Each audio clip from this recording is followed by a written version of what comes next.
Madame la directrice générale adjointe, l'augmentation des budgets consacrés à l'aide au développement à travers le monde était un impératif pour notre pays, tant les crises sanitaires, militaires ou écologiques que nous partageons mondialement nous rappellent l'urgence de la solidarité. C'est de cette solidarité dont il devrait être question lors des arbitrages de l'AFD entre les prêts et les dons accordés.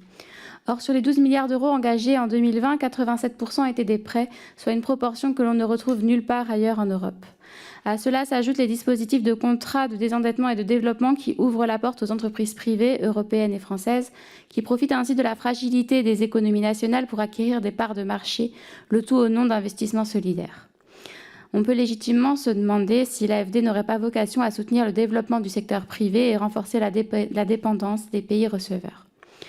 Au contraire, l'AFD devrait être animée par la volonté d'une meilleure collaboration avec la société civile et l'adoption d'une stratégie multilatérale pour dépolitiser les enjeux nationaux et réellement soutenir les projets endogènes. Nombreuses sont les organisations de la société civile qui ne demandent qu'à rompre avec une diplomatie qu'elles estiment paternaliste et unilatérale. Ces organisations sont au cœur des luttes contre les inégalités de genre, la prévention des violences sexistes et sexuelles, et ce, au plus près des préoccupations des populations concernées. Et pourtant, l'aide ne leur parvient qu'en bout de course lorsqu'elle leur parvient.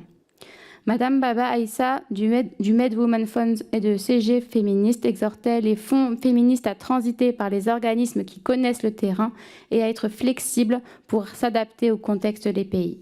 Comment l'AFD peut-elle acquérir cette flexibilité et permettre aux petites organisations féministes, qui n'ont que rarement la capacité de répondre aux exigences du bailleur, d'accéder aux aides ?